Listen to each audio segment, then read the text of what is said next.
अमरावती जिल्ह्यातील धारणी एकात्मिक आदिवासी विकास प्रकल्प कार्यालयात तब्बल 90 लाख रुपयांच्या बनावट देयकांचा गंभीर घोटाळा उघडकीस आला असून या प्रकरणी संबंधित लेखापाल, भंडारपाल व वरिष्ठ लिपिक यांच्यावर तात्काळ कारवाई करण्याची मागणी अखिल भारतीय आदिवासी व विकास परिषद यांनी केली आहे। परिषदेने वरिष्ठ अधिकाऱ्यांना निवेदन देत या प्रकरणात जातीने लक्ष घालण्याचे आवाहन केले असून न्याय न मिळाल्यास अमरावती येथील आदिवासी विकास विभागाच्या एटीसी कार्यालयावर तीव्र लोकशाही आंदोलन छेडण्याचा इशारा दिला आहे। निवेदनानुसार धारणी प्रकल्पाअंतर्गत आश्रम शाळांमध्ये विद्यार्थ्यांना अंडी पुरवठा झालाच नसताना बनावट कागदपत्रांच्या आधारे 90 लाख रुपयांचे देयके काढण्यात आली। याबाबत धारणी पोलीस ठाण्यात एफआयआर दाखल असतानाही गेल्या 1.5 वर्षात ठोस तपास झालेला नाही आणि जळगाव येथील स्वामी समर्थ सप्लायर अद्याप मोकाट आहे। दरम्यान 31 मे ते 4 जून 2024 या काळात धारणी पीओ कार्यालयातून अंडी व केळी पुरवठ्याच्या महत्वाच्या नसती चोरीस गेल्याची तक्रार चौकीदार मोजीलाल मावस्कर यांनी 6 जून 2024 रोजी दिली होती। मात्र पोलिसांनी या चोरीकडे दुर्लक्ष केल्याचा आरोप आहे। अंडी पुरवठ्याची मूळ नसती व पोचपावत्या नसतानाही देयके काढण्यात आली आणि माहिती मागितल्यानंतर घोटाळा उघड झाला। त्यानंतर केळी पुरवठ्याची 20 लाखांची मूळ नसतीही गायब करण्यात आली। त्यामुळे या कार्यालयातील मास्टर माइंड शोधून दोषींवर कारवाई करण्याची मागणी करण्यात आली असून आदिवासी विद्यार्थ्यांना न्याय देण्याचे आवाहन करण्यात आले आहे। या संदर्भात आदिवासी नेते अर्जुन युनाते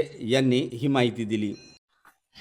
गेल्या 1.5 वर्ष अगोदर 7 जुलै 2024 रोजी धारणी पोलीस स्टेशन अंतर्गत एक गुन्हा नोंदवण्यात आला होता। गुन्हा असा होता का आदिवासी प्रकल्प कार्यालय धारणी यांच्या अंतर्गत केळी अंडी पुरवठ्याच्या नसती गायब झाल्याची तक्रार मावस्कर म्हणून एका शिपाईने नोंदवलेली होती। गेल्या 1.5 वर्षापासून हे प्रकरण मोठ्या प्रमाणात व्हायरल आणि आपल्या ज्या प्रसार माध्यम असतात, मुख्यपत्र, वर्तमानपत्र याच्यामध्ये येऊन राहिले।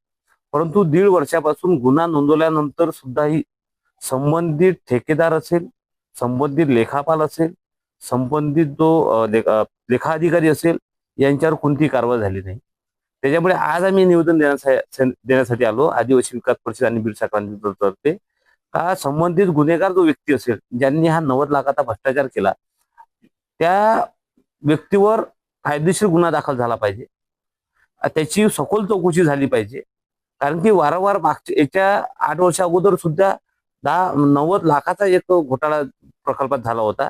म्हणजे खोट्या नसती बनवायच्या, खोटे कागदपत्र तयार करायचे आणि खोटे कागदपत्र तयार करून केळी अंडी सारखे आदिवासी विद्यार्थ्यांना आम्ही वाटप केला अशा पद्धतीचे बनावटे देयके तयार करून बिलं काढायचे। म्हणजे हे सर्वात मोठं षडयंत्र आदिवासी विकास विभागाच्या मार्फत केले जाते। याचा आम्ही जाहीर निषेध करतो आणि आज आम्ही आदिवासी अप्पर आयुक्त साहेब जे आमचे धोटे साहेब यांना आम्ही निवेदन दिलेलं आहे का संबंधित जे गुन्हेगार असतील यांना डिसमिस करण्यात यावं, त्यांच्यावर तात्काळ गुन्हा दाखल करण्यात यावा आणि आदिवासी शालेय पोषण आहाराचा ज्यांनी खोटे बनावट कागदपत्र तयार करून पैसे गडप केले यांच्यावर अॅट्रॉसिटी अंतर्गत गुन्हा दाखल केला पाहिजे अशी आमची नम्र विनंती आज या निवेदनाच्या माध्यमातून आहे। हे जर लवकरात लवकर होत नसेल तर येणाऱ्या काळामध्ये अप्पर आयुक्त यांच्या दालनासमोर आम्हाला अर्धनग्न आंदोलन करावे लागेल। पोलीस प्रशासनाला सुद्धा आपल्या माध्यमातून विनंती आहे। पोलीस प्रशासन आम्ही डीजीपीला आता डीजीपी साहेब यांना सुद्धा आम्ही निवेदन देणार आहे।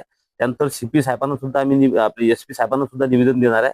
कारण की धारणी पोलीस स्टेशनमध्ये 1.5 वर्षापासून जर यांना गुन्हेगार शोधत नसेल तर कुठंतरी बिंब फुटलेला आहे, कुठेतरी काहीतरी देवाणघेवाण झालेली आहे याच्यातून स्पष्ट होते। त्यामुळे एसपी साहेबांना सुद्धा आम्ही निवेदन देणार आहे याची सखोल चौकशी करण्यात यावी आणि गुन्हेगार कोण आहे, अशा कशा फायला जोडू होते, ऑफिसमधून फायला जोडून होऊन राहिल्या।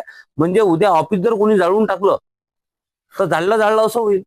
म्हणजे आदिवासीचं नुकसान, आदिवासी बजेटचं नुकसान करण्याचं काम यांनी धोरण सुरू केलेलं आहे। याच्या विरुद्ध कडक शासन झालं पाहिजे यासाठी आज आम्ही निवेदन दिलेलं आहे।